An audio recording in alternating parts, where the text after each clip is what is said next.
मसीही भाई बहनों को यीशु मसीह के नाम में जय मसीह की।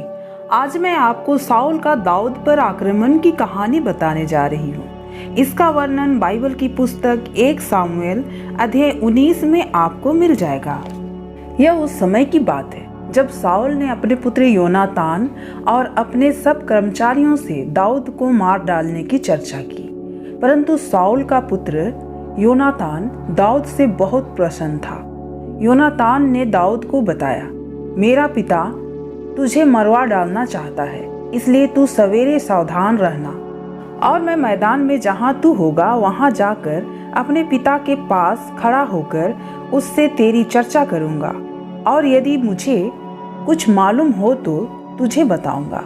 योनातान ने अपने पिता साउल से दाऊद की प्रशंसा करके उससे कहा, हे राजा, अपने दास दाऊद का अपराधी ना हो, क्योंकि उसने तेरे विरोध कोई अपराध नहीं किया।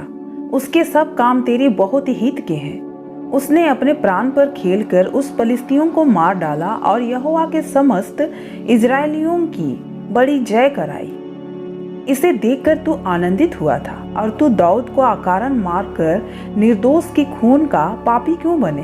तब साउल ने योनातान की बात मानकर यह शपथ खाई, यहोवा की जीवन की शपथ, दाऊद मार डाला ना जाएगा।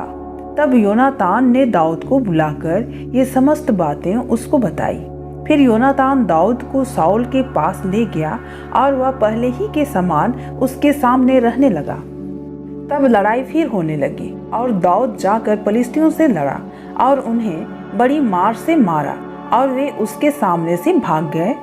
जब साउल हाथ में भाला लिए हुए घर में बैठा था और दाऊद हाथ से वीणा बजा रहा था, तब यहोवा की ओर से एक दुष्ट आत्मा साउल पर चढ़ा। साउल ने चाहा कि दाऊद को ऐसे मारे कि भाला उसे बेधते हुए दीवार में धंस जाए, परंतु दाऊद साउल के सामने से हट गया कि भाला जाकर दीवार ही में धंस गया और दाऊद भागा और उस रात को बच गया। तब साउल ने दाऊद के घर पर दूत इसलिए भेजा कि वे उसकी घात में रहे और सवेरे उसे मार डाले। तब दाऊद की स्त्री मीकल ने उसे यह कहकर जताया, यदि तू इस रात को अपना प्राण ना बचाए तो सवेरे मर जाएगा। तब मीकल ने दाऊद को खिड़की से उतार दिया और वह भागकर बच निकला।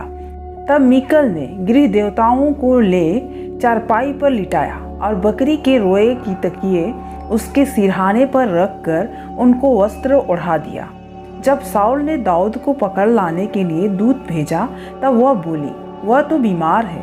तब साउल ने दूत को दाऊद के देखने के लिए भेजा और कहा, उसे चारपाई समेत मेरे पास लाओ कि मैं उसे मार डालूं। जब दूत भीतर गया तब क्या देखता है कि चारपाई पर गृह देवता पड़े हैं और सिरहाने पर बकरियों के रोए की तकिए हैं।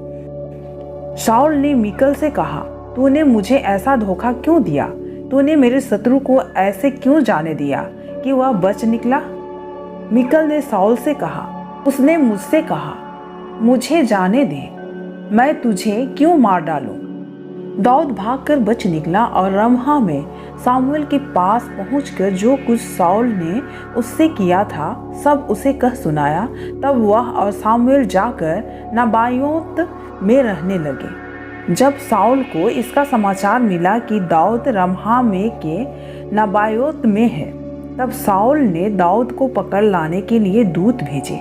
और जब साउल के दूत ने नबियों के दल को नबूत करते हुए और सामुएल को उनकी प्रधानता करते हुए देखा, तब परमेश्वर का आत्मा उन पर चढ़ा और वे भी नबूवत करने लगे। इसका समाचार पाकर साउल ने और दूत भेजे और वे भी नबूवत करने लगे। फिर साउल ने तीसरी बार दूत भेजे और वे भी नबूवत करने लगे।